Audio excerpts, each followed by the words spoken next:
Welcome, everyone. Thank you very much for joining us for tonight's panel discussion. I'm really excited to be here because I got a lot of my friends online. I got to mute my microphone. There we go. So my name is Paul Morley. I'm a professor and the director of research at the Vero program for the College of Veterinary Medicine and Biomedical Sciences at Texas A&M University. So we're very grateful that you are here joining us for our panel. BRD, if everyone vaccinates, why is it still a problem? The response to sorry, I'm also playing audio visual controller as well as doing this, so forgive me for doing this.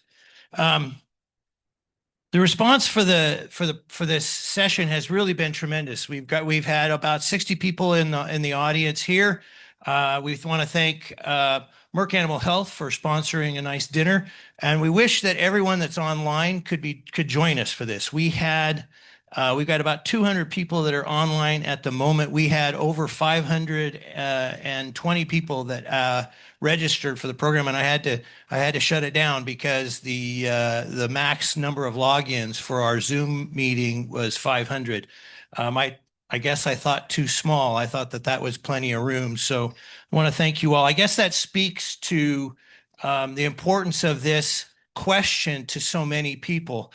If you look at the registrants that are for the Zoom meeting, as well as the people in the room, we got so many friends and colleagues that are important in the beef industry. Many of my heroes, many of our heroes that are involved in animal health and cattle production. So it just speaks to, I think, the importance of this question and why people have many people are asking the same thing. There was a feedlot producer that when I sent out an email, I thanked them for joining us, and he said, "Of course, we wouldn't miss it. I have the four best consultants in the country." I won't say who they were, right? For the audience, you can all just think that was you, okay? And the four best consultants in the country, and we talk about this every week, right? And that's sort of the sentiment that I hear from people, is that this is a critically important question for everyone still. So this. Yeah, so I'll just say a couple words. I'm going to say a couple words, and then we're going to go into our panel discussion. We're part of the Vero research program, and there's so many people from different countries here. You saw the list that was on the screen there. We have a lot of people from the United States and Canada. That maybe doesn't surprise you. We also have a tremendous number of participants from Australia, Mexico, Brazil, Nigeria, South Africa, Germany, France, Norway. I know I'm missing people that were online on this. So there's been a tremendous interest in all of this from so many people as we go into this. I want to recognize the support of Merck Animal Health for supporting us for the dinner. Thank you very much. Let's just thank them. You won't hear that on the Zoom, but we are clapping for Merck Animal Health and their generous support. When we went to them, there was no hesitation that they thought that they would want to help us with this.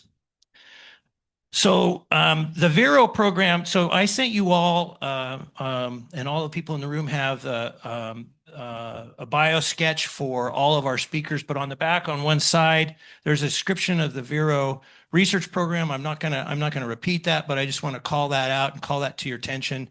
There is a link there. If you visit veroresearch.org, you can see more about our program. So the format for tonight, right? We have the expert panel up here, and I'll introduce them in 1 second. They're going to lead the discussion that we have ongoing, and hopefully we're going to have. They all know each other. They're all friends.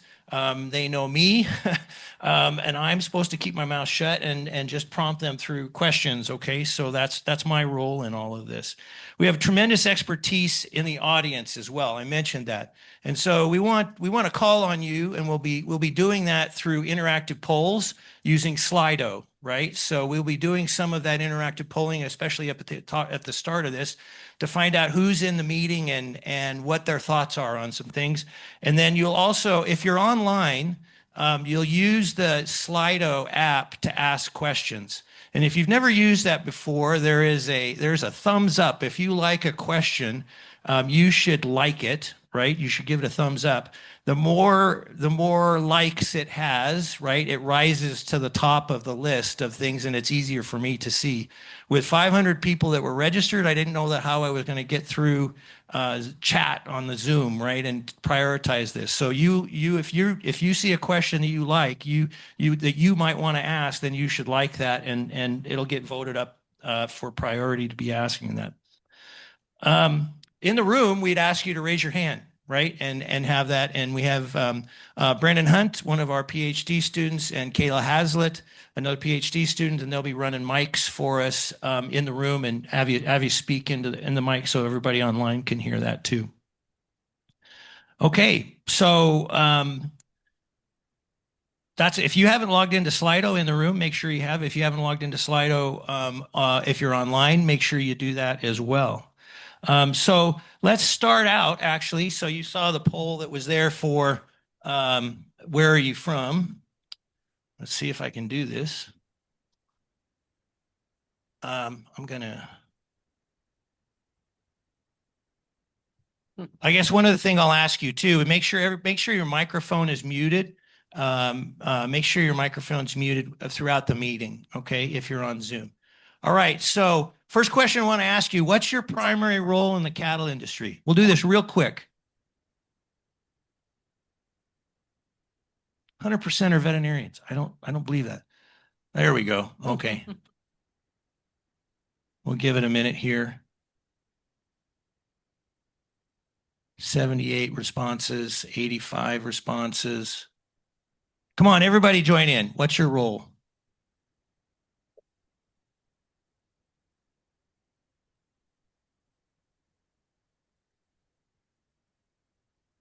I'm watching the clock here, right? And it sounds like it's quiet time in here, but I am watching the clock so that we're not gonna go very long on this. So make sure okay. So quite a few of the respondents are veterinarians that are online. We have a number that are researchers, and then sort of a split into other categories there. Okay. I'm not sure we can see the nutritionists. There they are. Oh, biopharma representatives. Okay. Other. Okay. All right. I'm going to shut it down, guys. Okay. Right. And we'll move on to the next poll here. Right. So the next question that I want to ask for everyone's interest is, what type of cattle do you most commonly work with regarding BRD vaccination? Right. So feedlot cattle, stocker, backgrounder cattle, cows and calves at dairy operation, cows and calves, or cattle and calves at pasture, calf ranch calves, other cattle.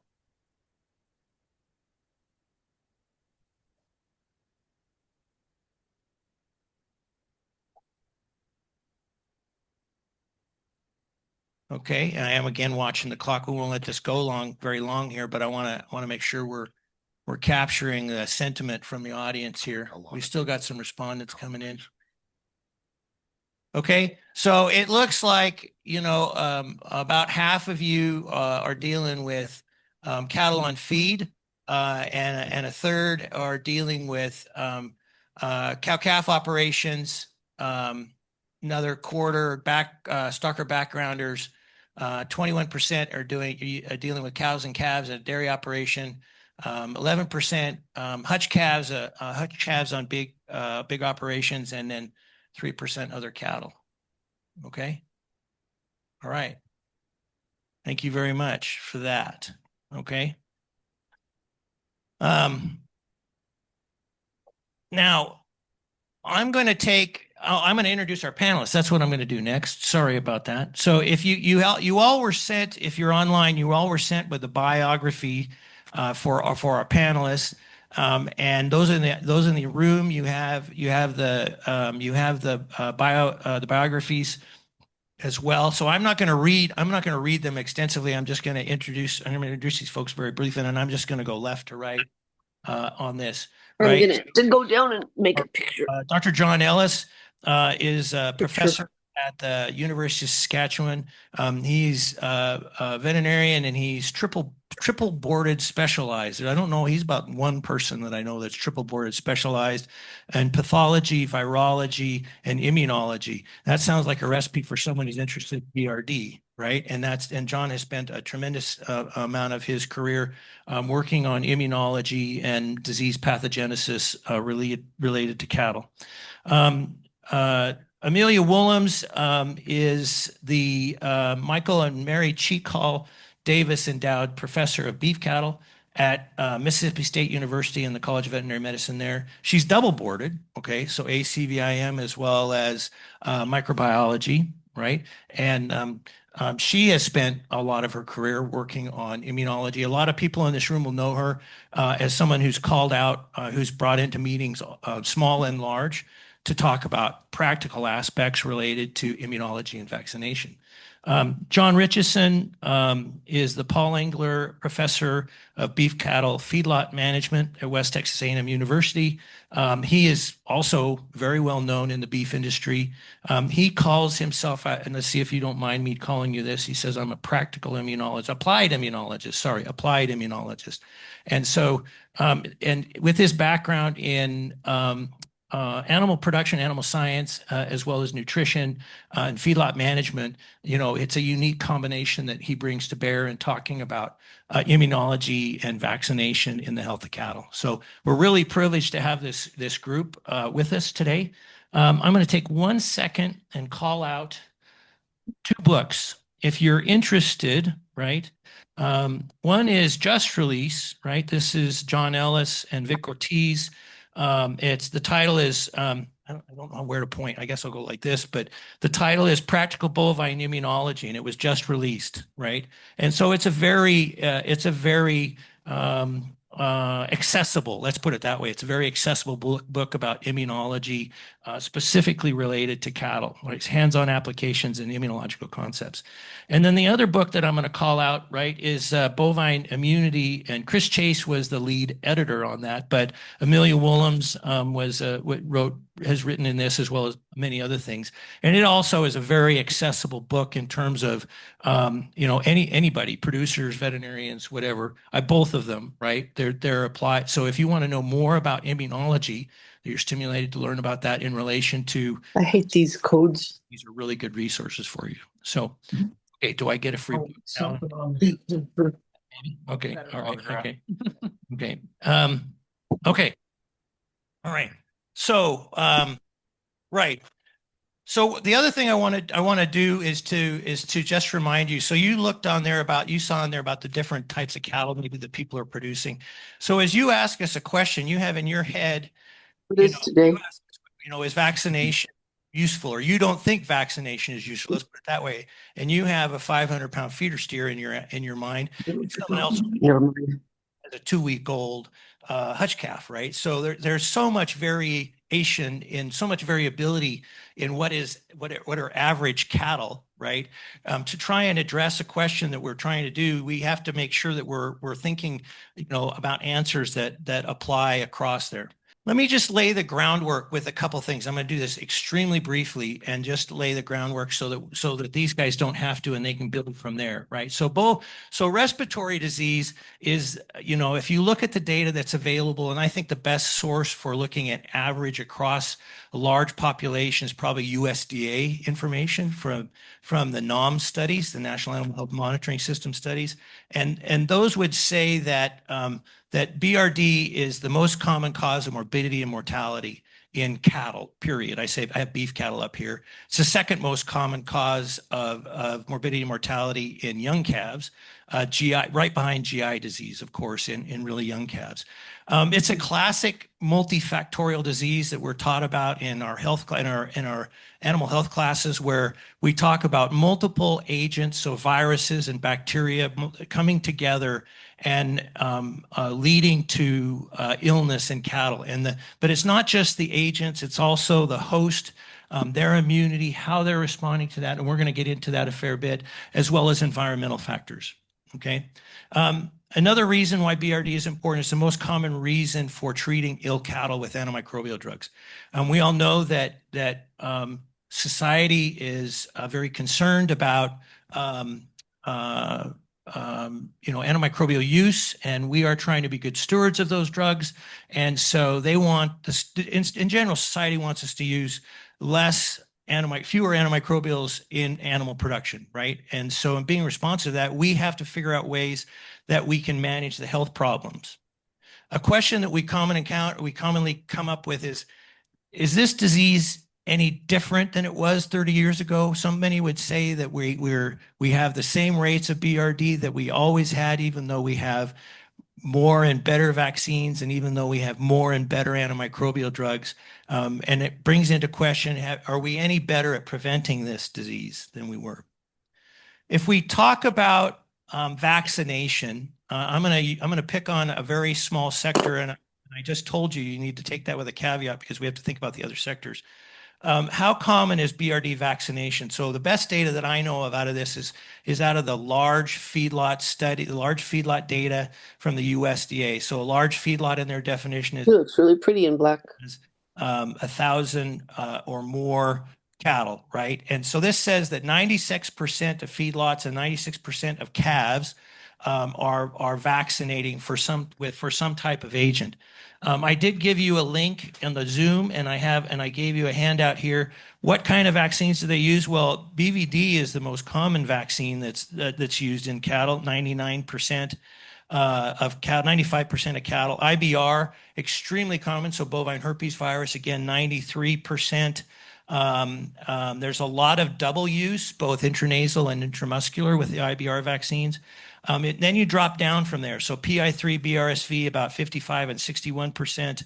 And then the pastoral ECA, right? So Mannheimia as well as Histophilus, then now you're down into 50, 60% of the cattle, right? So when we say that penetration of the vaccines is extremely high, it is for some of the antigens, but not for all of the antigens.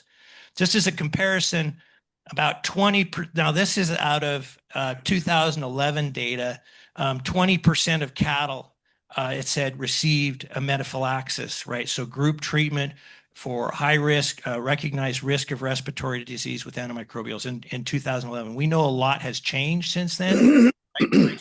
Price of some of our best antimicrobials, as well as more antimicrobials that are really effective. And then if you look down, and then at rehandling, then there's still a lot of vaccination that happens at any second opportunity for handling cattle. When these data were collected, that would have been a reimplant, right? Now it might be, in the United States, it might be a sorting event or something like that that's happening after those calves arrive, but they're still applying a lot of vaccine in those cattle.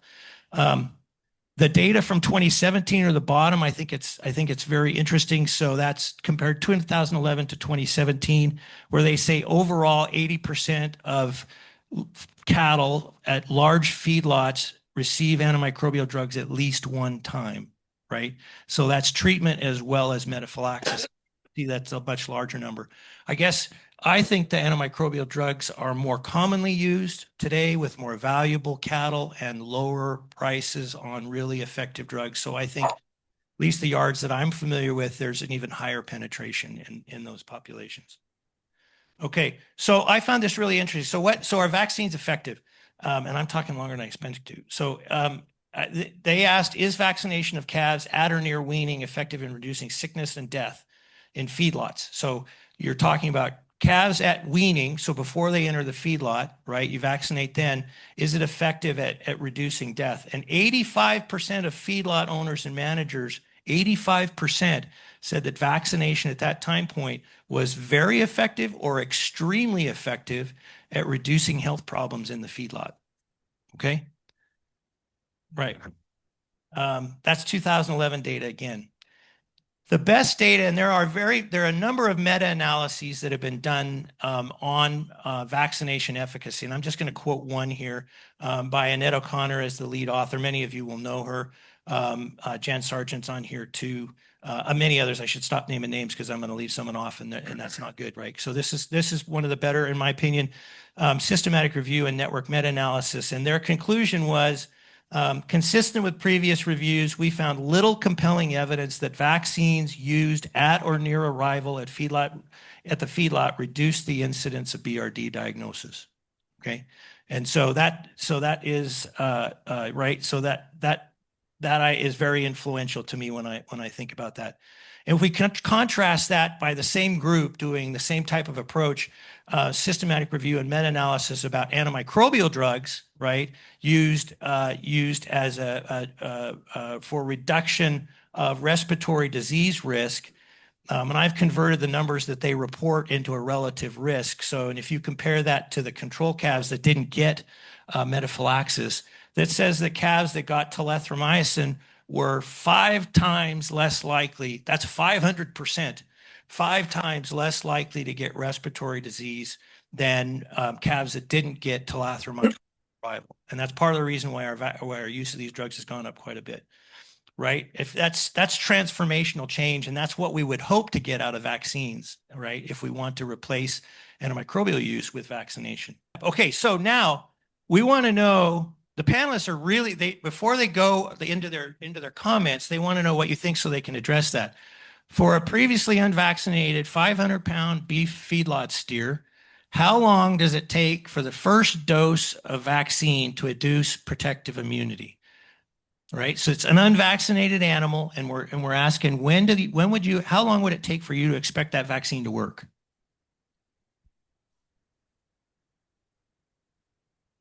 70. Let's get a lot of responses on here on this, please. Online, in the room.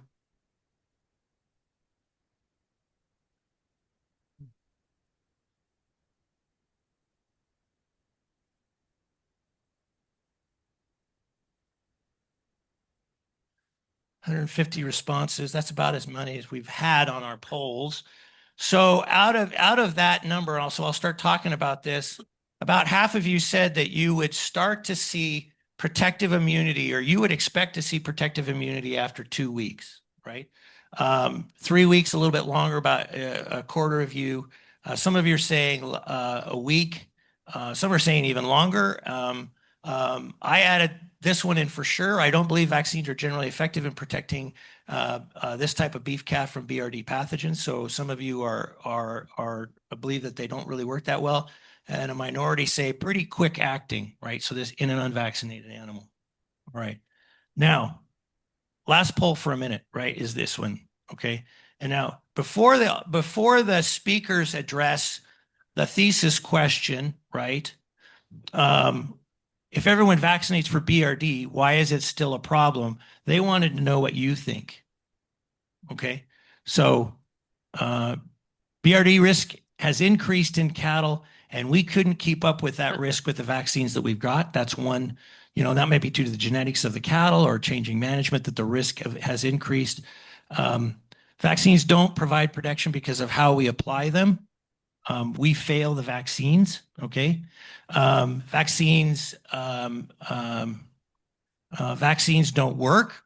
The vaccines fail us. John's going to be pleased with that response on that one a little bit there, and other questions. And then many of you are saying, majority of you are saying it's complicated. It's kind of involving all three of those things. Okay. All right. I'm going to stop that one too. Okay.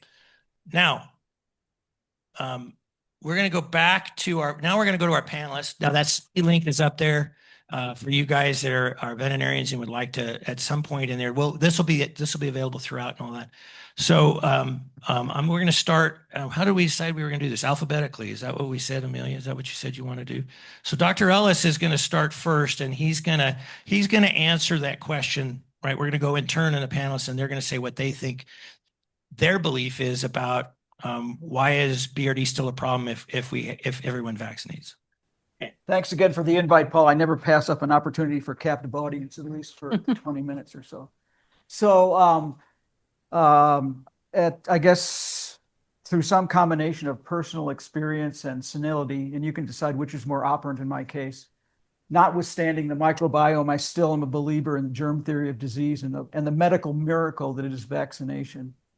And in fact, believe is the wrong verb. Belief has nothing to do with it. I've seen it with my own eyes repeatedly, taken in a very Robert Koch sort of a way, a virulent organism, putting it at low dose in a natural route of exposure to a group of cattle or dogs or whatever, and seeing the horrible disease that can be reproduced, and then seeing what the miracle cure or reduction in disease that vaccine can convey to that animal, vaccinated animal, the properly vaccinated animal, right? And so I was so happy to see the rhetorical question that is the title of this seminar, because the answer is so simple. You don't have to be Einstein's cousin to figure it out, right? And that one of the answers to the questions shows me that you all, more than half of you, know the answer already, right?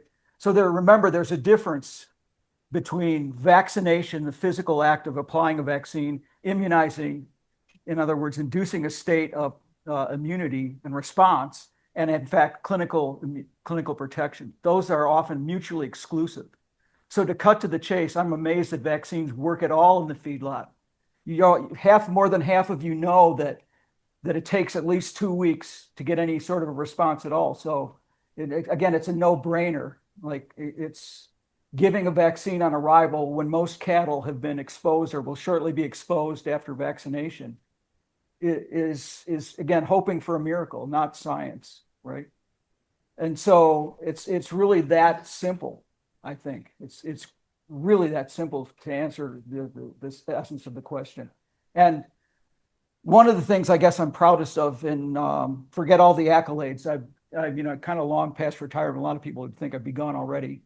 And I think the thing I'm proudest is I've only had a real job for 1 year in practice. I think that's the thing I'm proudest of. And so I can say this, and we live in an era of vaccine hesitancy, and anti-vaxxers makes me crazy. And so what I say to the pet owner, would say to the pet owner, the feedlot owner, the parent, if you don't believe vaccines don't work, just stop vaccinating. You feeling lucky? Start out with bovine herpes, for instance. And if I don't believe in historical controls, but in this case, go back and read the 1956 paper when Dave was a young veterinarian, describing the case, the situation where there was no vaccine for IBR before, when they first discovered it. Horrible disease. So if you want to prove that IBR vaccine works in the feedlot, given the constraints even, just stop vaccinating for IBR. And you'll see, I would predict, you'll see it reemerge, not immediately probably, but within a couple of years, because of course IBR hasn't gone away. I mean, even in addition to the latency, characteristics of the virus, it's still circulating endemically in populations at some level, and it's kept under control by the immune response. And so to me, this is a no-brainer. And we have the answer, and the model is broken. The management model is broken. And I know this is beyond your control as veterinarians, largely beyond your control as veterinarians and feedlot owners. It really is a situation where animals have to be properly vaccinated before they arrive to get the most benefit of it. And the data that's available is clear on that. It is known. It's just astounding how we're still at the same place. We'll probably be here in another 50 years if we just keep doing the same thing, expecting a different result. If I knew you better, I'd be a little bit more blunt. Yeah, Dr. Ellis, I've known Dr. Ellis for a long time, and if you don't know his opinion, then you're not listening, right? So I really appreciate his frankness about so many things. So Dr. Richardson is next up. Dr. Richardson, if everyone vaccinates, why is BRD still a problem? Well, first of all, thank you, Paul, for setting this up. Thank you for the opportunity. I think everybody would agree that BRD does not seem to be getting better overall. And I think there's a lot of confusion and frustration with vaccination related to BRD. I agree with a lot of what Dr. Ellis said. I think vaccines can be a very powerful tool. I don't think we have an immunization problem. I think we have a timing of immunization problem largely and how we use our vaccines. I think it's important tonight that we qualify and kind of try to specify like what type of cattle we're talking about when we're talking about our opinions on vaccines and how effective or ineffective they maybe are at truly changing BRD outcome. I think, as everybody knows, and as Paul described, BRD is a disease complex and it's extremely complicated. And I have no doubt that the antigens in our modified live vaccines are important players in the pathogenesis of BRD. I think the vaccines we use can be very effective at preventing infection and replication and provide protection against those viral pathogens. I think BRD pathogenesis is extremely complicated, and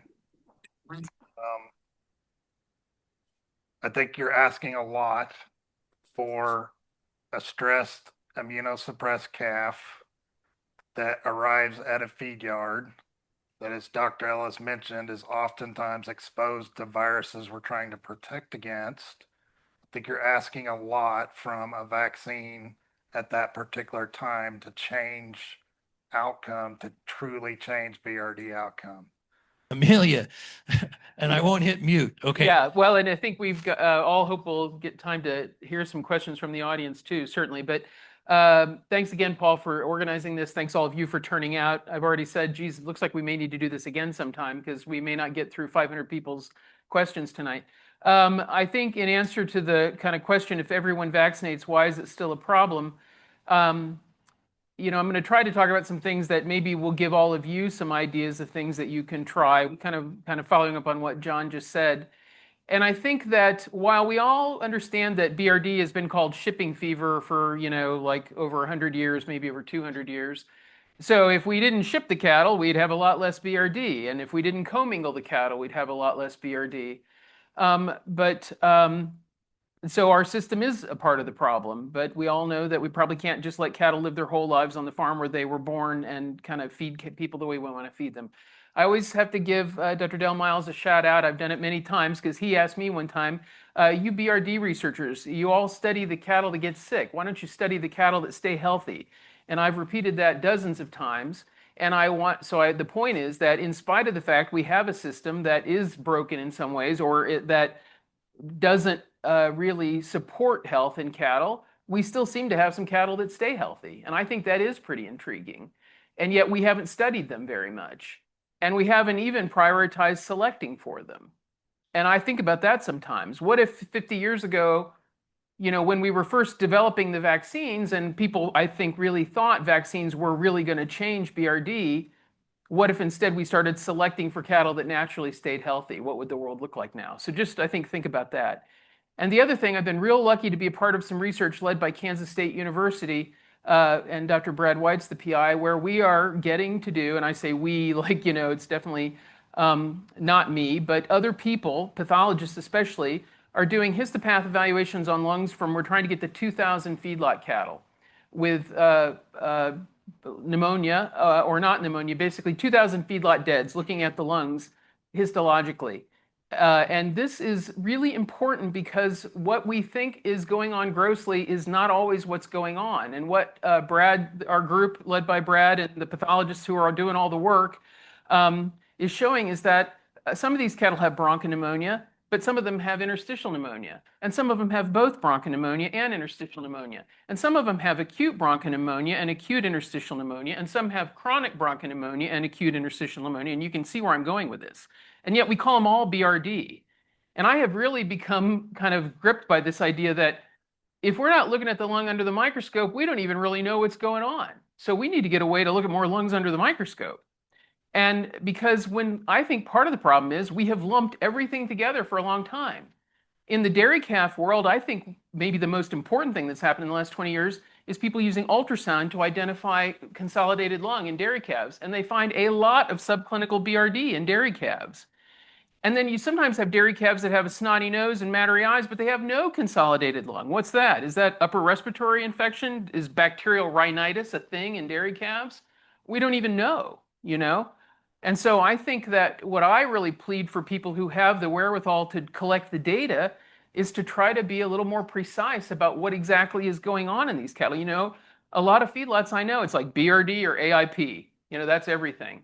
But there's a lot of other stuff that's happening, and we haven't been writing it down for 50 years. And I think we've lost a lot of information because of that. I mean, all my friends have heard me say this tonight, many nights. You know, when, like John said, you look at the literature, you know, you pick up that textbook from the 70s, people talk about IBR all the time, but we don't see IBR anymore. Now, that might be because bovine herpes virus 1 has gotten wimpy and our cattle have become naturally immune, but I think it's because about 90% plus of cattle in this country get an IBR vaccine. I suspect that we have basically generated herd immunity in the US and Canadian cattle populations with widespread IBR vaccination. But look at the data Paul put up. What's the vaccination rate for BRSV, you know, for Mannheimia? And again, I know there are a lot of reasons to choose those vaccines, but what if 100% of the cattle in the country were vaccinated for BRSV? Do you think it would go away? That's my favorite bug, so yes. No, You know? that's, yeah, I mean, So let's start.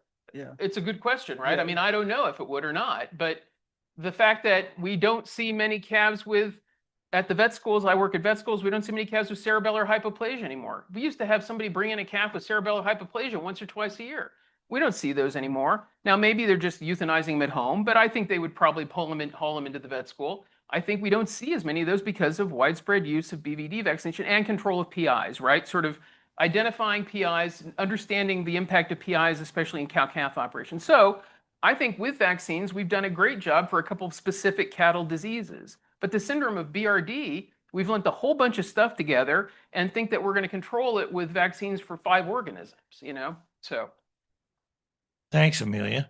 So I'm going to ask 2 brief questions, and then then we'll have some more interaction with the audience in the room and online. There already is some people voting up questions, which I appreciate about that.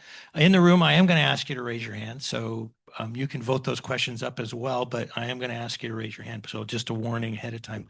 So John and Amelia, really briefly, so we talk about this. So we look at those vaccines that are available that can be sold.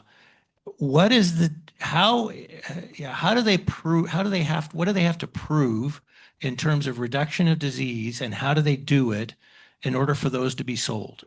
licensed, really. Licensed, yes. Go ahead. Yeah, so they can't be sold unless they're licensed. So yes. Between the 2 of you. Yeah. Yeah, go Well, ahead. yeah, I mean, it's just that there are unfortunately rules that people follow to get their vaccines licensed. And they're somewhat variable depending on the pathogen, depending on the history of the challenge model. And so there's some amount of, well, quite a bit of arbitrariness to the whole situation, but they're by definition, anything that's licensed has to pass the USDA licensing requirements. The leading question, right? So Amelia, yes, we discussed this. So what's the answer? I'm looking so for? the Purity and potency. Right. Okay. So, but they have to, and most of the time that's demonstrated with an they experimental. do this in experimental challenge studies of seronegative calves. And I think that's really interesting. If you think about it, our vaccines are licensed based on how they perform in experimental challenge studies of seronegative calves. And Ideal timing. And sure. And we're not talking about 500-pound calves, right? Well, most of the time it's going to be probably under 200-pound dairy calves or 300-pound dairy calves, Holstein calves, because they're the cheapest research calves that you can buy most of the time.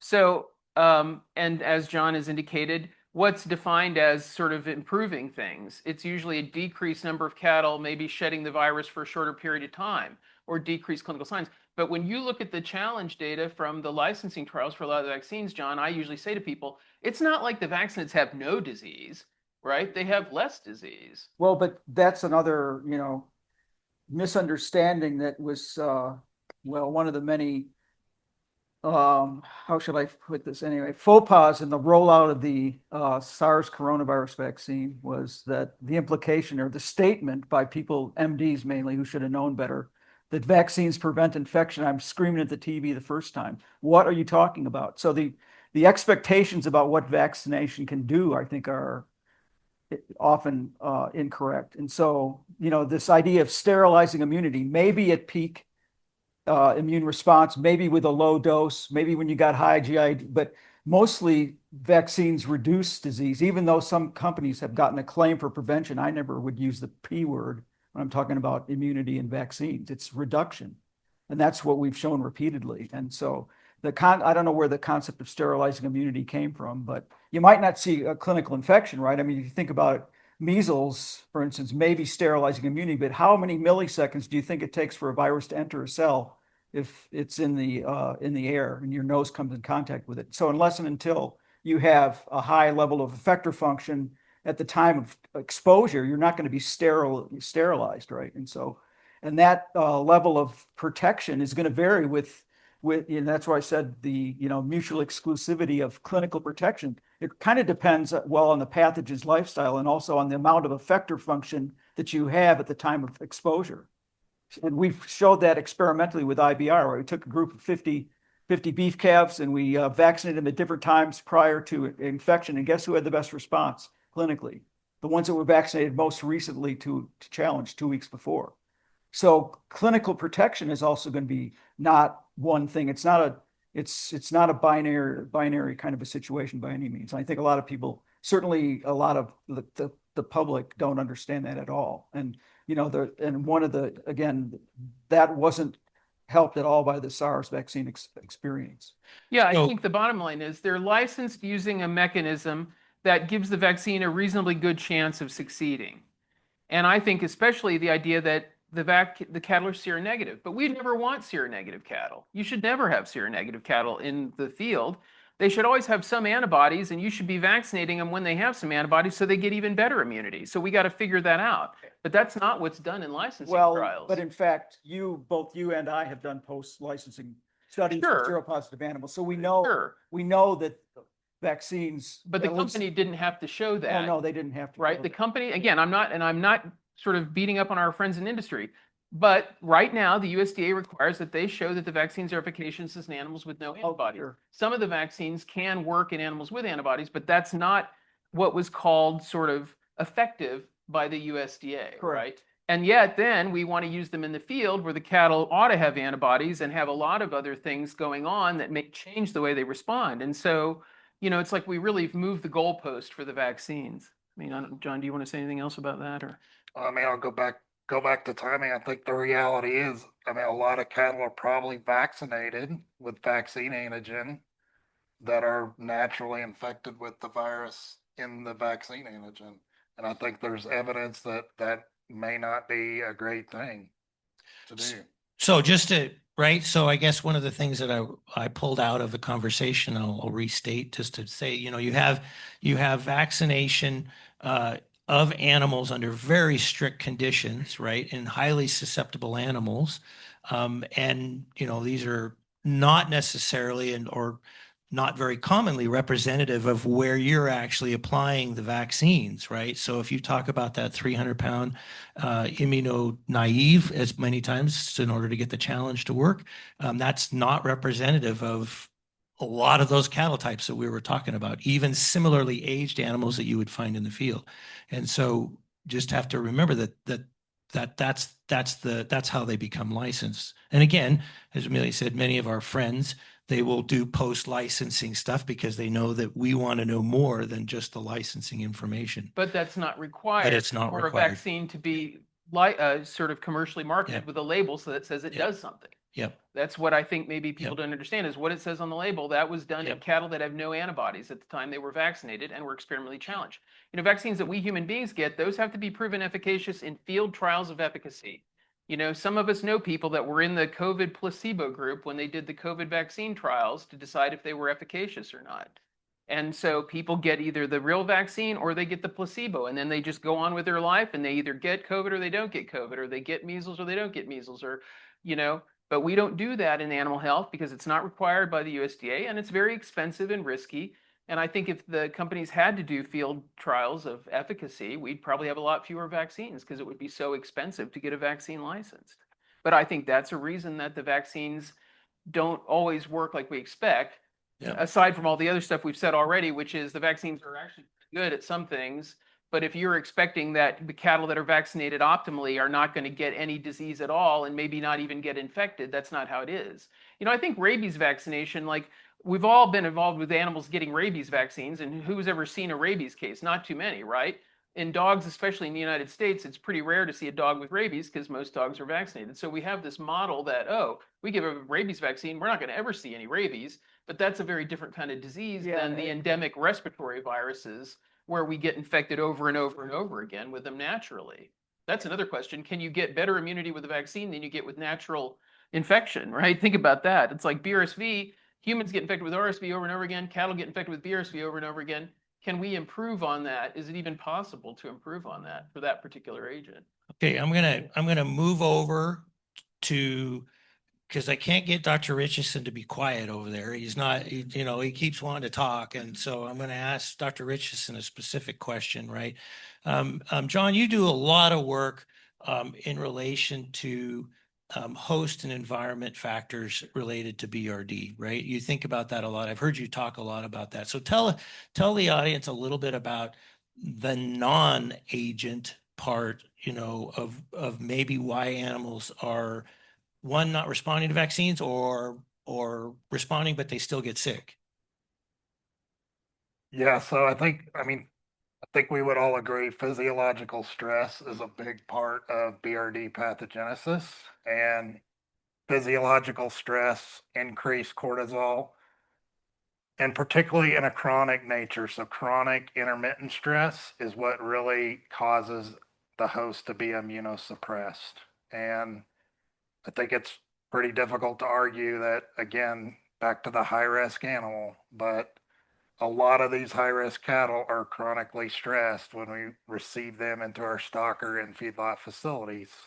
And so they're chronically stressed, they're immunosuppressed, and there's definitely impacts of the host and how they respond to the vaccine.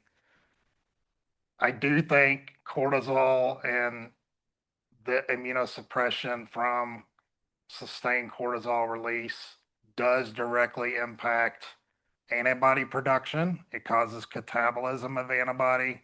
It decreases phagocytosis. It does a lot of things that we want to work well when we vaccinate those cattle. But I think what we have found is that the big thing is the antigenic load of the vaccine is changed in that type of host.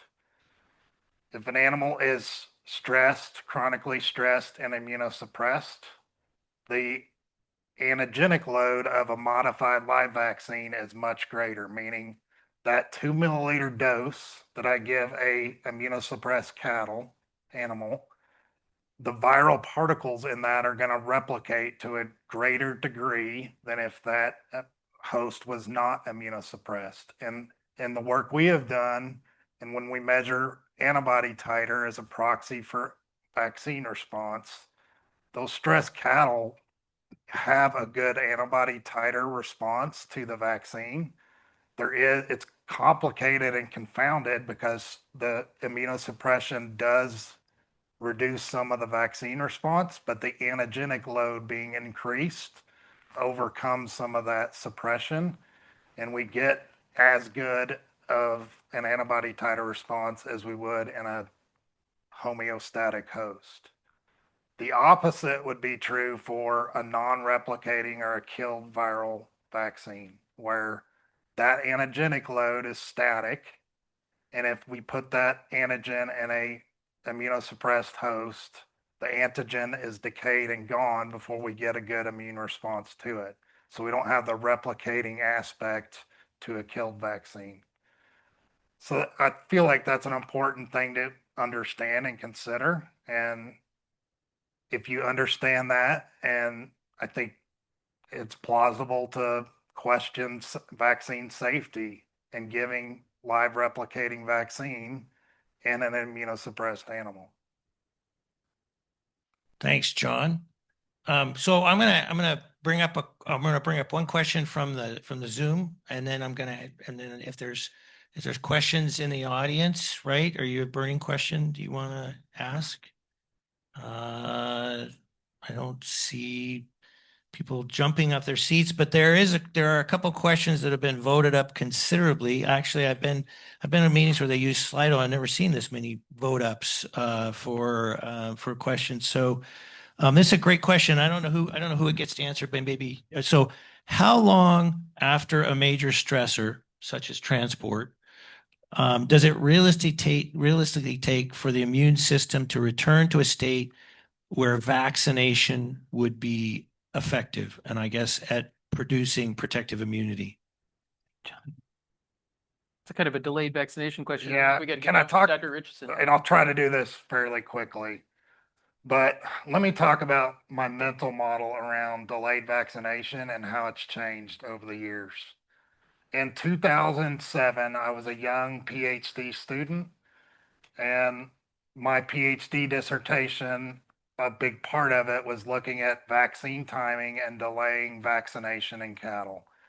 And that the hypothesis at the time was if we delay giving a modified live vaccine in stressed, chronically stressed, immunosuppressed cattle, maybe their response will be better and there may be some sort of clinical benefit to that. The research changed my mental model in that we had a quasi negative control essentially for the first 14 days of those studies. And the vast majority in those type of cattle of the at least the initial BRD outbreak occurred within the first 14 days. And we weren't seeing differences in BRD morbidity and mortality, whether the vaccine was given on arrival or delayed. And so the mental model kind of shifted towards, well, how effective are these in the immediate scenario in high risk cattle at changing BRD outcome? And that's when, we really started to look at vaccine safety and try to understand the impact of the host and immunosuppression on vaccine response, vaccine efficiency, those sorts of things. So, Thanks, John. Other comments from panel on that? What do you think, John? How Well, long? I vaguely remember some data around after 3 days of chronic stress, the immune response more or less can bounce back. But again, it kind of doesn't matter then either if the animals have been exposed. So again, we're all dancing around the question. I appreciate that if we can't change it, then why talk about it? But this is all kind of feel good talk that not admitting what the real problem is and trying to fix that in some way. The vaccination on arrival. I mean, that seems to be the main problem. And none of this other discussion really addresses that in terms of the complexity of the disease. We all know that, but a lot of this, it's a testable hypothesis, goes away, right, if you vaccinate properly. And the immune response didn't evolve to be convenient for humans, I'm guessing. So we have to deal with that reality, as ugly as it is and as difficult it is management wise to deal with it. And again, I appreciate the difficulty never having had a real job. Like, I can still imagine the management issues that are involved with that, but you're not going to change reality by wishful thinking, right? The king of wishful thinking, changing the reality, the way the immune response works by a lot of the things we're talking about without really looking at what the obvious thing is. We all know, it's recognized that the immune response takes about 14 days to develop. But if you've got, but the question I think is, if you have cattle that are stressed, do you think 3 days is long enough to wait? See, that it depends on the situation. If they've already been exposed, waiting 3 days could be maybe even cause more damage. So it depends on the exposure at the time. direct, like regarding chronic stress, just my opinion, but I think when and again, high risk cattle newly received in a stocker feedlot scenario, I think chronic stress is probably peaks about 7 days after arrival, because once I get them at my facility, the stress doesn't stop, right? There's a change in environment. There's lots of things those cattle have to acclimate to. And I think one of the biggest stressors that we deal with in those cattle is commingling, not only from an epidemiological standpoint and shed and spread of pathogen, but the hierarchy establishment that occurs in those cattle. And I've seen it many, many times. That hierarchy does not get established in a few days. It takes several days to weeks before that hierarchy gets established. And that is extremely stressful on cattle. Cattle are very sensitive to behavioral hierarchy.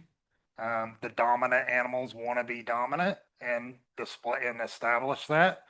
The docile animals are getting ridden and picked on. And so I think commingling is huge in BRD and prolongs that chronic stress in most of these newly received cattle. Probably, my opinion, obviously it's going to vary from load to load and even within load individual animals. But I think it's probably several weeks before cattle truly come back to homeostasis. We have a question in the audience. Yeah, so we're going to use the microphone. Thank you, sir. Maybe state your name and your affiliation. Okay, I'm Chris Walmut, practitioner for 4 years. John, to your point, have you looked into any of the pheromone products? What's your feel for that? Is that a tool that's useful in reducing that commingling new arrival stress? I mean, that's something that I use on my own cattle when we wean, and I think there's a big benefit, but I haven't used it in high stress cattle. So we conducted a study that compared in a factorial sense therapies to metaphylaxis with Draxxin. We did another study that compared on arrival MLV vaccination to metaphylaxis, where we had a negative or a placebo control for both. So a placebo control, no vaccine, a vaccinated group, a metaphylactic group, and a group that got all three, and then a negative control didn't get metaphylaxis or the vaccine. Fast forward to the other study, same model, but replace a modified live vaccine with therapy or with an MBAS. The therapies reduced BRD morbidity. It was a tendency. The p-value is 0.08, but the effect, the reduction in overall BRD morbidity attributed to therapies was larger than the overall reduction in another study. So I'd say that very cautiously. It's not appropriate to compare one study population to another, but in another study, giving the modified live, the pentavalent modified live on arrival, there was no tendency, no statistical difference, and the mean difference was much closer. Long story short, if you inappropriately compare the results between those two independent studies, therapies had a larger impact on BRD morbidity outcome in the short term than on arrival MLV vaccination. Thanks. I'm gonna pick one of the questions from the bottom, closer to the bottom of the list, and ask because I think it hits on something that we're talking about. The question I'm gonna paraphrase and make it more general. Can you vaccinate too many times? If you vaccinate too many times, does it have an impact? And they were talking about pre-weaning, but I think that any of these things, I mean, if we think that you think about a vaccination event, there's hardly an instance where we're dealing with groups of calves where we're not giving 5 antigens, and sometimes it's 10 antigens, right? Depending on which things we're using. A veterinarian who I know was telling me of some hutch calves, and in this management system, they were experiencing before 60 days, they were experiencing 6 vaccination events before 60 days. And trying to get maximal impact out of these vaccines. So can you vaccinate too many times? Is there an impact on the immune response that we get? Who wants to go first? Well, I'll just say probably, but we don't have many data that have really asked the question. Like, where's the research to tell us the answer to that? I think many of us think probably yes, but what's the number? I think we just don't have the data. That's what I think. If there's no wild type challenge, absolutely. If there's a wild type challenge, then I mean, hopefully the immunity built from all that whole series of vaccines is overall beneficial. But anytime you vaccinate, there's an inflammatory response. That's how vaccines work. And as an animal scientist, anytime you have inflammation, you have pro-inflammatory cytokines produced. You're going to have anorexia to some degree. We all know that that is the vaccine sweats.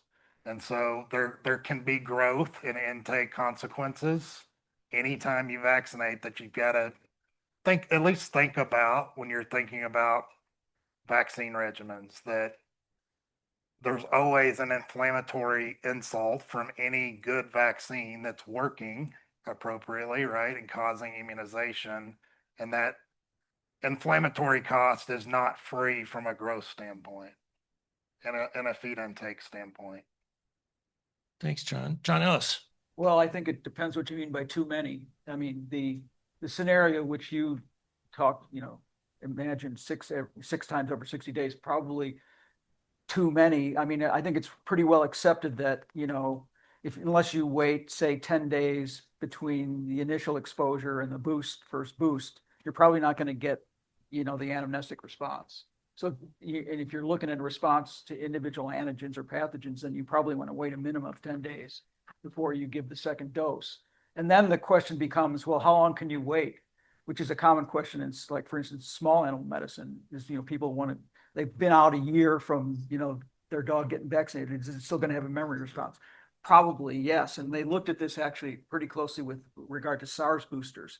So I was kind of surprised to see that maybe the longer the better between exposures. And that hasn't been worked out in cattle, but it could be probably more than 2 weeks, which we used to talk about as a boosting interval. So probably 2 months might be even more optimal. Now that was with mRNA vaccines, obviously, but I mean, just to reemphasize what they said, I don't think we know, but certainly I think we can vaccinate too often and for the optimal response. And then the other question is antigenic interference. And I think that's probably a non-issue with the number of antigens that we're giving cattle or dogs or whatever. That's a common question in pediatric medicine. Yeah, right. Actually, I just want to say real quick, we do have some people that have done some research on cattle looking at different distant times between the priming dose and the booster. And there are a few studies out there. I know D.L. Stepp did one really nice with his colleagues at Oklahoma State, where they showed that a sort of longer time between the priming dose and the booster could be just as effective in terms of, various outcomes of, important. Yeah. That preconditioning vaccination, vaccination and weaning could be critically important for whether or not we get the response. And I guess At- the way maybe the an way arrival to think about vaccine. it is it just takes a while for the initial response, those cells to expand, so you have enough other cells to then respond. So if you go too soon, then you're not going to have enough replication of the individual clones that respond to the individual antigens. But you're thinking about giving too many doses, as in giving them too close together to have benefit. Yeah. But also, I think, John, the other point being, if you give a lot of different doses of something that induces inflammation, that could have catabolic effects think on the there's- animal. There's very little data that I know of from either human medicine or veterinary medicine where you can give too many antigens. I mean, it's a common question that parents ask about their children's vaccination. They've looked at it pretty definitively in human medicine. We've got a lot more data to indicate that the number of antigens that kids are getting is not they're over vaccinating in terms of the immune system can't handle it. I don't think that's an issue. As far as Interesting. antigen interference. Yeah, as far as antigen interference. Now, there are some instances with, for instance, herpes and manhamia that, there may be some individual instances, but overall, I think if I don't like to extrapolate from human medicine too much, but I think the data from kids especially indicates that that's probably not an issue. That's good. Thank you. That's interesting. Appreciate that. Okay, they voted this up to the point where I have to ask it again. Record vote ups from my experience in Slido. Why is it a common practice to revac pens during a BRD outbreak at feedlot operations? Is this practice scientifically backed? So during an outbreak, run the pen, vaccinate. Is that it, why is it common and does that make sense? There's not a ton of great literature on the utility of revaccination in feedlot cattle. From the few studies that have been done, DL Step did one 25 years ago, I think. Merck recently sponsored a study looking at revaccination versus no. Neither one of those studies did the revaccination group have a clear health benefit from the revaccination. Related to that, we did recently conduct a study where we looked at a pentavalent modified live vaccine. It was Pyramid 5. It has uh, a pretty stout, it's got metastem in it. And in cattle that contracted BRD, we looked at giving the 5-way MLV as ancillary therapy or just a control, no MLV with the antibiotic. And the cattle in that study that's not published yet, but will be soon, hopefully. The cattle that got the vaccine that were clinically ill with BRD did have significantly reduced average daily gain for a couple weeks after the vaccination. And then numerically, dry matter intake was decreased. The relapse rate was higher for the vaccinated cattle, and the mortality rate was numerically higher, but not statistically different for the cattle that got the vaccine during BRD treatment. That's really cool that John was able to do that study, because I think what the question was asking about is, I got an outbreak, then I go through and vaccinate the whole group to try to bring the outbreak to a close. And I've definitely had vets tell me many times over the years that this is done and they feel like it's really helpful. But I've never seen a paper that compared an outbreak in, here's 2 outbreaks, we're going to vaccinate this one and not vaccinate that one and see is there a difference. And in fact, of course, we would have to do that multiple times, right? Because any one outbreak, anything could happen. So in terms of a well-designed study telling us that vaccinating in the face of an outbreak can shorten the course of that outbreak, I don't think there are any published data that support that. But I think that John just describing this indicates that in a sick animal, a dose of modified live vaccine didn't make things better for it. And it was a 5-way parenteral. The outcome could be different for a different vaccine. A lot of people over the years have used like a nasal gen IP. And I know you've looked at that a little bit and think there's maybe an interferon response benefit to giving that in that type of animal. I will say we completely disregarded the label directions and that when we conducted that study, and same thing when we vaccinate high risk cattle on arrival, we're completely disregarding what the label cautions against. Well, and I think the other thing is that when people vaccinate a group of cattle that are having an outbreak, trying to bring the outbreak to a close faster, what I've often heard people say is we're going to give a viral vaccine because that'll induce interferon production, that'll help them, get over another presumed virus. So then the question is, well, is it the vaccine the same virus they have or a different virus they have? That's the question too. If I'm vaccinating in the face of an outbreak, is it with the same thing that they've got circulating among them or something completely different? And I often think that, John, you did a study once where I think you did sort of, this was the old days where it was 4-way versus 3-way maybe, and they all got challenged with BRSV.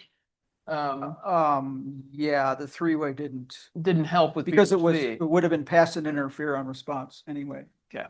But I mean, the thing to remember about an innate immune response is apparently, I believe the data, there's a refractory period, and it makes sense. If you've got an acute infection going on and you've already got an innate immune response going on, putting more danger signals into the system isn't going to make it, more necessarily. But a lot of people think it helps. I mean, I have been told it so many times over the years that I've even come to think, well, maybe there's something to it. A lot of vets do it, but a lot of our epidemiologist friends will say, well, you're just riding the outbreak curve, right? You basically did something when the disease was going to come to an end. And then I'll have people say, well, I don't know, those cattle cough for a long time, and we finally went in there and vaccinated them, and they finally quit coughing. And what was the control?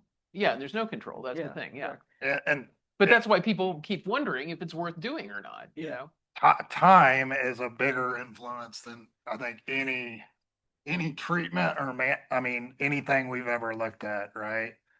I mean, time is so critical for. You mean just letting time pass for the animals to get better? Yeah. Yeah. But then I mean, it kind of relates to, you intervene with something and time passes and you think that intervention that you did changed And that's why outcome. you need the controlled studies, right? Yeah. Where you have groups that have an outbreak and you vaccinate them or you don't and you compare them. And it's hard to They're do very that kind of difficult to research. do. I'll Yeah. tell you, the experimental design was very difficult. Obviously, we're getting truckloads of cattle in. They don't get randomized to treatment until they get clinically ill with BRD and meet our case definition.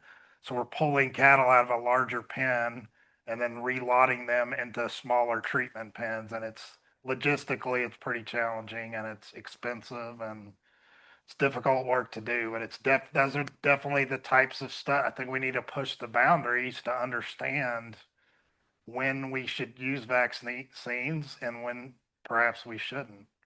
And at least from that one small study, in that particular population, it did not appear at all beneficial to give Pyramid 5 at BRD treatment.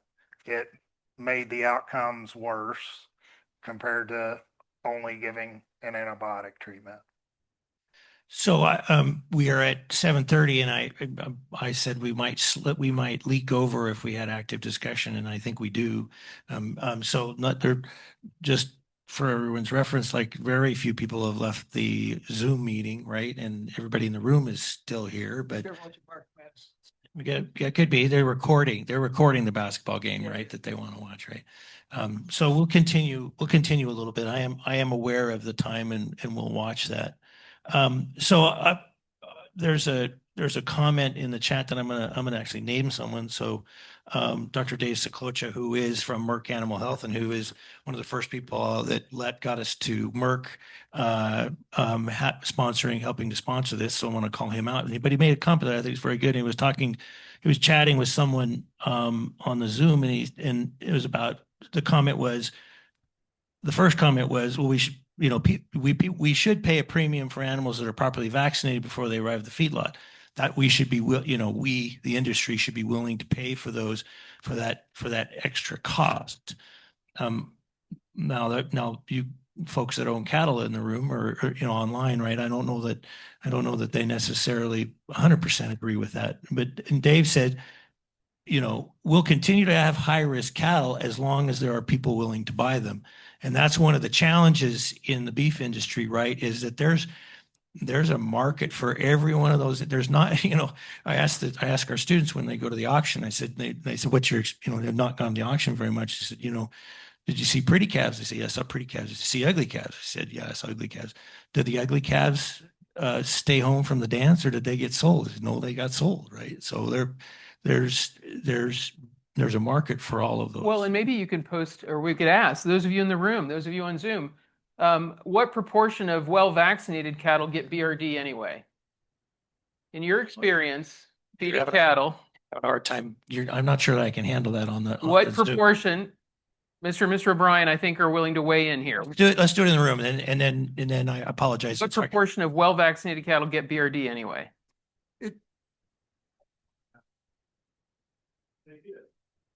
I think that you may have some cattle, what they get, right? We have to follow up on these calves, right? These came from Calf producer. I mean, y'all done a great job of talking about high risk cattle, but in the 50-something years that I've been doing this, I know that cattle that are vaccinated properly at the ranch have an increased instance of morbidity at the feed yard, even after 90 days of weaning and proper vaccination.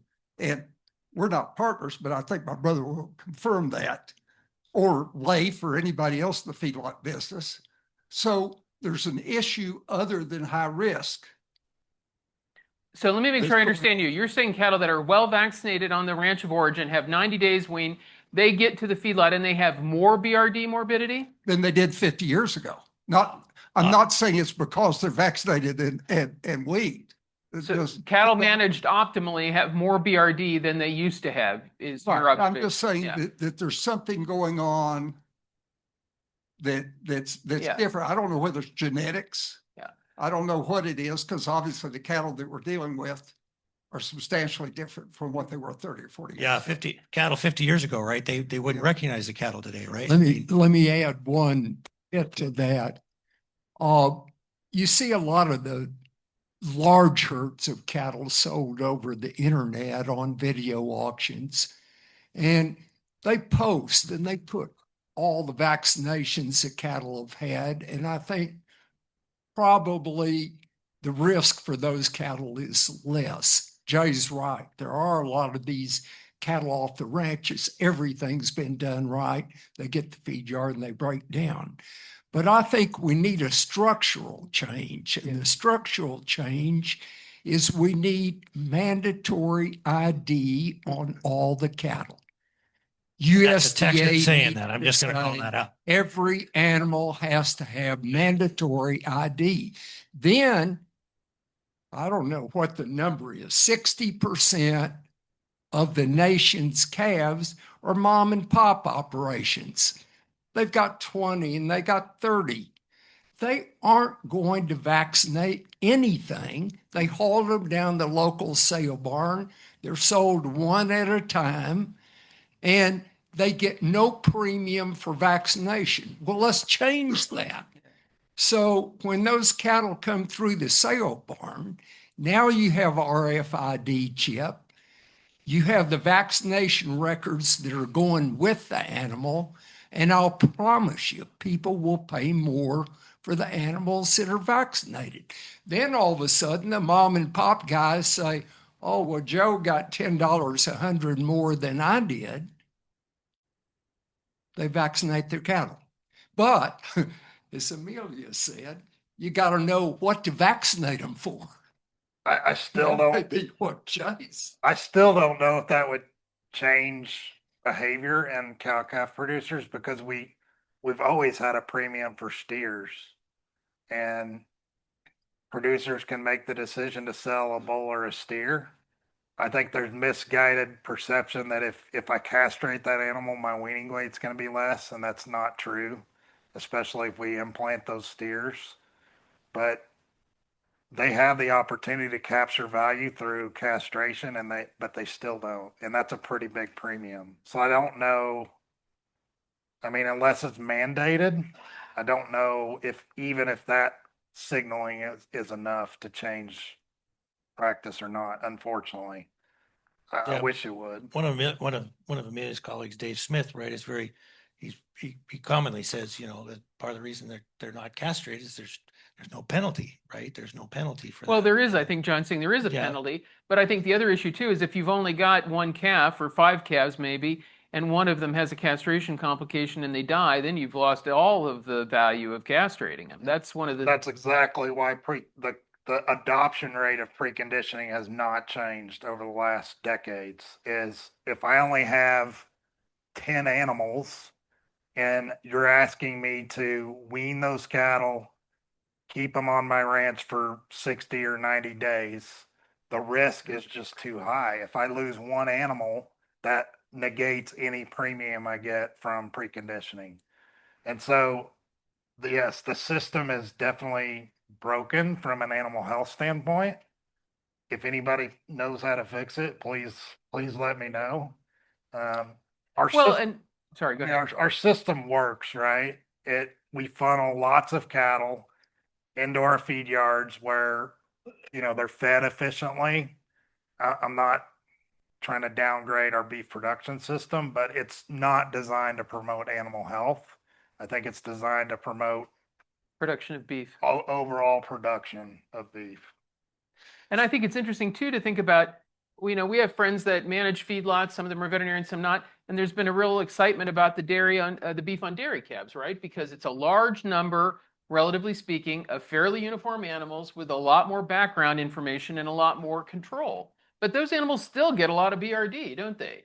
They get treated with a lot of antibiotics for BRD. So even though they've got a large number of fairly uniform animals, they're still getting a lot of BRD. So it's interesting to think about why that is. What's the difference there? I asked John Richardson, others in this question. I said, so, okay, let's think about the industry signal on value, right? So how much are you willing to pay for your vaccine regimen, right? right? Just a dose of vaccine. How much are you willing to pay for that? To put that price in your head.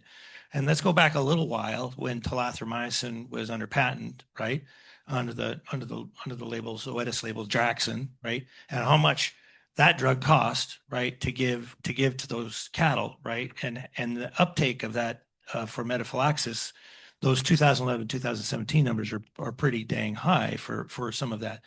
Now, you think you could sell a dose of vaccine for $20, right? Do you think that there's a vaccine out there that's that efficacious that it provides to the industry that value of $20?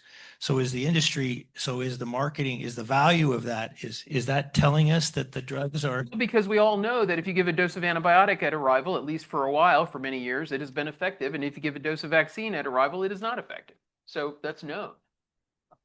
So Yeah, I think we vaccinate widely at the feedlot and we don't expect a huge impact and don't really understand the impact, to be honest. But if we stop vaccinating, we're worried about the long-term consequences, right? Yeah, I find that With- really it's interesting, the right? opposite Because they of- don't stop vaccinating, right? They continue to vaccinate. So it's not like there's no value. It's just, Yeah, I think there's definitely concern about herd immunity. If I completely stop vaccinating, and I lose herd immunity in a big operation and I have an IBR outbreak, that could be very devastating. But I mean, I think the reality is in the short term, the true impact on morbidity and mortality, whether I give that vaccine or not, in the short term, in the closeout on that lot of cattle is pretty small. We widespread give metaphylaxis because it does work immediately. I think there's clear and repeatable evidence in the literature that in high risk cattle, if I give metaphylaxis, I'm going to have a significant improvement in morbidity and mortality rate. The concern with metaphylaxis is if we keep using it widespread, do we lose efficacy of it? And are bugs adapting to those antimicrobials? well, and so let's say that there was a lightning strike in Washington and a mandate came out and the label used for prevention of antimicrobials, so metaphylaxis was no longer allowed, right? So if they did that, if metaphylaxis were no longer allowed, how would that change? How would that change the cattle industry? I think so. I'd love to hear comments, about that, but I think that we have to think about that in terms of society's concern about antimicrobial drugs. We need to be thinking about that and being prepared for that idea. Yeah, so you're gonna pencil in 15% death loss instead of 10%, or 20% death loss instead of 10%. And that's gonna change your break-even price, Would right? it change the marketing? Would it change the willingness to buy those high risk calves? I think it changes the break-even and changes the value of those cattle immediately. Comments in the audience, somebody want to?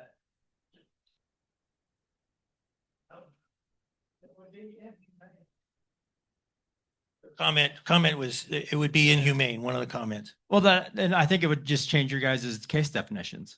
Lower the bar for treatment. yes, right there. Yep. There'll be a lot more treatment, won't there? Yep. That happened in Northern Europe, right? When when you Exactly. could only use drugs for treatment by, that was diagnosed by a veterinarian. All of a sudden there was the diagnosis was much more common, right? Yeah. Interesting. One thing I just want to say real quick too, John. Oh, sorry. Go ahead. Oh, it's all right. That's what this is about. So we're talking about viral vaccines. Can we talk about bacterial vaccines? What's your take on bacterial vaccines and the efficacy associated with that? What are we treating? Why are we giving them antibiotics? It's not for viruses, right? Okay. So I want the brain trust opinion on bacterial vaccines. Again, there's not a lot of there's a little bit of, I know Tony Bryant did a study with Five Rivers that kind of supported a Bactrin. There's a little bit more information, perhaps. I like the Bactrins from a timing standpoint because bronchopneumonia is the end stage of the disease, right? So I feel like I have a little bit more time for immunization. And so I guess I kind of favor the Bactrians from that standpoint over the virals. There have been a couple anyway. I can think of at least a couple meta-analyses where they take many clinical trials and sort of analyze them together, looking at the bacterial vaccines. And in those, the Mannheimia hemolytica Bactrin toxoids have shown benefit for decreasing morbidity. But as somebody pointed out to me, it's not a very big effect. So it works, but it doesn't work on a lot of cattle. And then for Pasteurella multocida, I don't think there are really any trials that have shown that Pasteurella multocida Bactrins have an effect in kind of the field as we use them. And Histophilus somni, I think, is kind of controversial because I think some Canadians feel like some of the Histophilus vaccines. Why are you pointing at me? Because you work in Canada for the last 30 years. No, in terms of believing, anyway. I'm just thinking you may have heard from, you've talked to a lot of cattle people in Canada, but you know, in the United States, I think people think Histophilus vaccines don't work at all, but there are some clinical trials indicating that they were beneficial, you know. But why aren't they used more? You know, people don't perceive benefit clearly because they're not used as much. Like on that list of proportion of cattle vaccinated, they're down at the bottom of the list. I mean, I think it's kind of a conundrum though, right? Because we're vaccinating against an otherwise commensal microorganism that's there that, I mean, that's a pathobiont though, right? That is otherwise commensal, but then all the other things we've been talking about, stress, immunosuppression, viral infection, insult to the epithelium, that allows those pathobionts to go from commensal to pathogenic. But I mean, we're vaccinating against a bacteria that's a part of almost every animal's microbiome. The other thing that's interesting is that you can find those bacteria in pretty much all the cattle at the time when they're getting disease, but only some of the cattle get sick and die. And so there is some feeling that it's the individual animal's response to the bacteria that's the problem more than the bacteria, which I think takes us back to if we worked a little harder to select the cattle that sort of could tolerate some bacteria in their airways, maybe we would have less BRD. Don Richardson, you just warmed my heart because you said the M word, right? Microbiome, right? So if you okay, so what about all of the other flora that are in the respiratory tract? We're talking about viral pathogens. We're talking about bacterial pathogens that are in such a teeny part on a relative abundance compared to other stuff. What about the other things that are in the microbiome? My opinion, but I definitely think there's good bacteria, right? I think there's probably opportunity to study that more and maybe create a intranasal probiotic that would promote a healthy respiratory microbiome. There's definitely efforts towards that. So, What do you think, Dr. Morley? Trying to ask you guys questions, so instead of talking, well, I mean, I think that why do we think that Mannheimia is as important as we think it is, right? And part of that is that when you dead cattle acutely, first 45 days, and they've got that fibrinous pneumonia, we can culture Mannheimia out of that, right? And there are studies that say, well, if you give that agent, you know, particularly in naive calves or whatever, you can recreate that disease. But I mean, I've used the analogy. Okay, was that the hyena gnawing on the dead carcass? Right? Is the Mannheimia, you know, or is it the cheetah that actually brought it down? Right? And so, are there cheetah organisms that are out there, you know, way preceding the Mannheimia that we get out of the lung? Right? And there are shifts. So yeah, I wasn't trying to give a speech myself. We see shifts. Yeah. Microbiome, the 16S microbiome, or in cattle at arrival, and then did they get BRD? Did they not get BRD? Sometimes they find differences. Sometimes they didn't find differences. I mean, I'll be honest. not really prepared to get into detail about the published literature, but it is something people have looked at a lot. And people are actually looking at probiotics coming from some of that work. I know when Dr. Timsit was at Calgary, he was working on that some.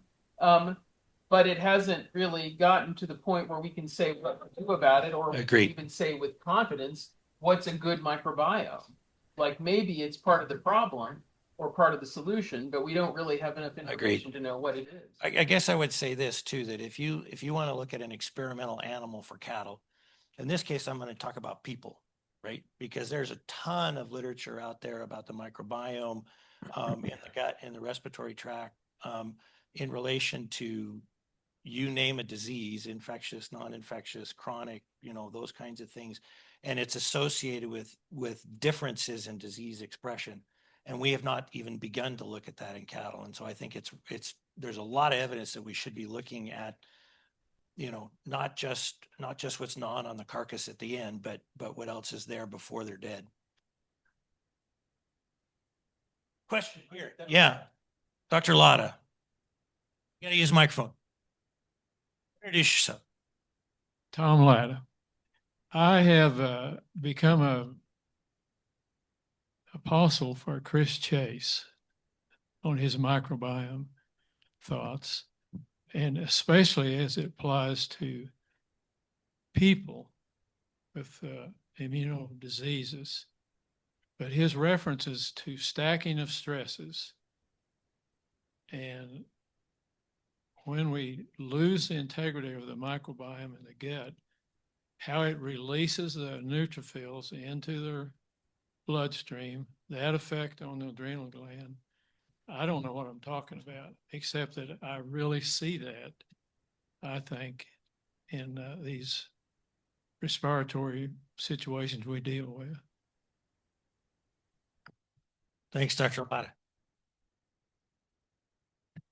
Dr. Womack, I thought he was bidding on something over there, right? Yes, please. We've talked about stress being immunosuppressive, and they certainly can do that, but there is accumulating evidence that stress induces a hyperinflammatory response, not just in cattle, but in other species. And so I think that's something to think about too. And we've got some good data from cattle along this line, not a lot, but some. So if you think about stress leading to a more pronounced inflammatory response, that then could make the lung is not very tolerant of very much inflammation, right? So then that's another reason to try to control stress. We all know commingling is an important factor. D.L. Stepp did a lovely study once where they compared vaccination and commingling. It was a beautifully designed study, and they basically showed no benefit of vaccination, but a lot of benefit of not commingling. And so, why do we commingle? Because it's convenient, because we don't prioritize health. And so maybe that's just another little piece of information to help you try to encourage people to let's prioritize health and not necessarily convenience. I spent a little bit of time. I was fortunate enough to be part of on a sabbatical, the Feedlot Health Group, now TELUS, a number of years ago, 20 years ago. Not hard to say it's that long ago, but Dr. Jim was interested in some of the. He had because Canada had mandatory ID, right? He could follow up on how many farms of origin that were in lots of cattle that we were looking at, and the average number of farms of origin in a pen of 200 cattle across 100 pens would in an auction, those are auction market at that time, right? Those are auction market derived, that would blow your mind, right? The number, an average of like 3 to 5 animals out, per farm of origin in pens of 200, right? So the commingling effect that you're talking, that we've been talking about. Sale barn calves for a trial at Mississippi that came from 16 different sale barns. 100 calves from 16 different sale barns. Probably 80 ranches. Yeah.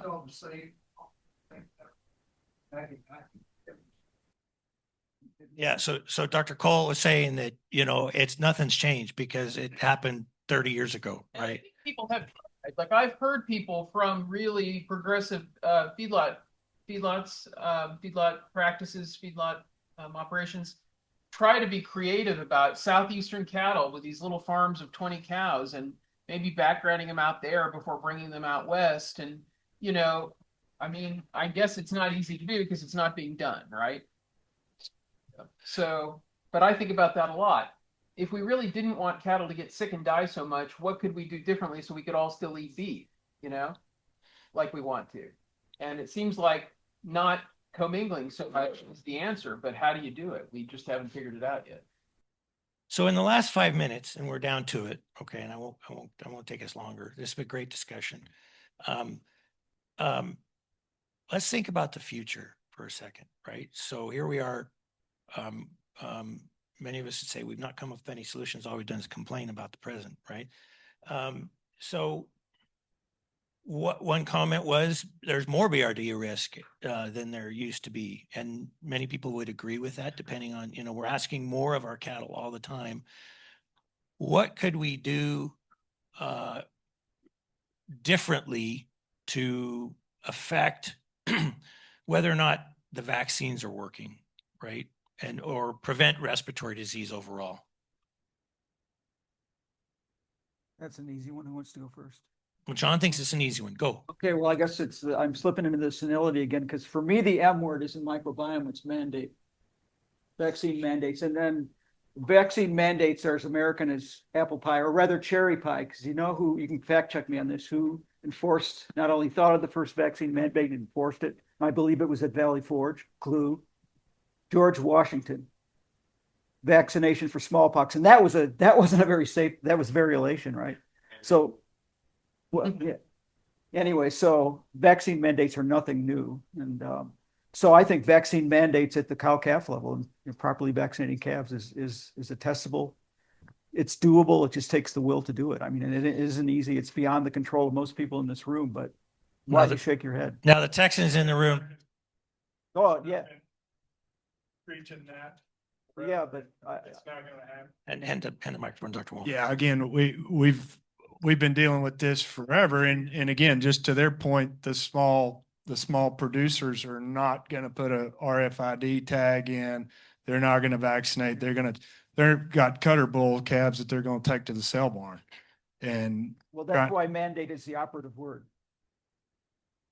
So for the Texans, mandate would be operative, but application of that mandate would be impossible here. It's like back when we were in vet school. I was in vet school, or before you in vet school, and the vet I worked with had to go out and TB test all these cattle, and brucellosis test all these cattle, and pseudorabies test all these pigs. And they went out and took the chute along so they could put the cattle in the chute. If it were mandated, maybe vets would have the work to go out and actually drag the chute out there and give the vaccine, like they used to have to do with TB testing and brucellosis testing and pseudorabies testing. We got a question over here, or a comment over here. Is we on? I just had a question with like the cow-calf thing and trying to mandate vaccinating them. If we have dairies that are following a pretty close-cut vaccination schedule and still having those same issues, how do we think that would differ when it comes to cow-calf? That's a good question. Well, I mean, go back to DL Stiff study, right, Amelia? That it's the commingling that was the bigger factor. If you really break down his study, and it is a really nice study, there was a group that was commingled, not vaccinated, commingled, vaccinated, non-commingled, and when you tease all that out, I mean, there was, again, in that short term, in that population, commingling mattered. Whether they got a vaccine at the ranch did not. I think with the dairy calves, and I'm sorry, I think a lot of it is they get vaccinated at the wrong time. They don't get 2 doses of vaccine. We haven't even talked about 2 doses, right? We all talked about like 1 dose in 2 weeks is all we need, when really what we need is a dose and probably 4 weeks or 8 weeks and a second dose. And then in another 4 weeks, you're probably in pretty good shape for the stuff in that vaccine, assuming you haven't been overwhelmingly challenged and you're reasonably healthy in every other regard, right? Whereas a dairy calf, you know how it is, most of them are not going to get vaccinated that way before they're commingled with a bunch of their peers or calves from other places. Or the calf ranch model, right? Some people on the call may not be familiar with the calf ranch model, where these are calves that are born on dairies, whether they're heifers or whether they're beef on dairy crosses for beef, right? And at 2 days of age, they're shipped many hundreds or 1,000 miles to a hutch facility, right? And so they're commingled on trucks and, you know, 100 I think plus. there's a way to effectively right. vaccinate against disease in the next month and those kinds of animals. Yeah. So, We're and gonna have to then, do other things to prevent respiratory disease, not vaccinate. right, right. Okay. So, John's one thing was mandate vaccines. Amelia, what's your one thing to change BRD risk? Select cattle that stay healthy. Okay. Genetics. Okay. So we're not going to select for growth and, About genetics, I just said select cattle that stay healthy. isn't that okay? Okay. Okay. All right. John Richardson, what's your one thing? I would like to see more surveillance. I mean, we do all these studies, right? And we look at whether vaccines are safe and effective or not. And we've got 4 or 5 different antigens in them, and we largely have no idea what natural pathogens are in our populations. I think we could at least improve our understanding a lot more if someone would, or if there's more impetus or eagerness to fund study, big surveillance studies to understand what the pathogens we're truly dealing with in these populations and when as well, the timing. Okay. This has been, I enjoy this a lot, right? So, I get to, yeah, thank you. Thank you. Right. You won't hear that on Zoom because it mutes out clapping noise. So big round of applause for the panel and the conversation. We did record this, and so we will, oh, there's clapping online too, right? So that we appreciate that. So we did record this. I got to work out the logistics of how we're going to share it with the number of people that have asked for the recording. We'll make it available to all the people that were registered for in person as well as online. I just have to figure that out.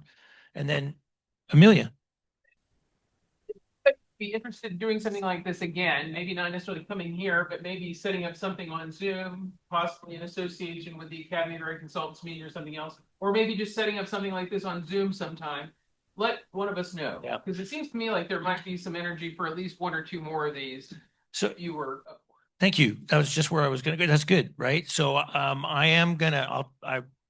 gonna take a day off, but I will send I'll send a post-meeting survey, right, for people to give us comments about, and it'll be anonymous. Okay, you can say, panelists were good, moderator sucked. Okay, he needs to find out how the mute button works. Okay, but one of the questions I'll ask, of course, is that question, right? So, are you interested? How do you see that working? So, thank you so much for your support and interest.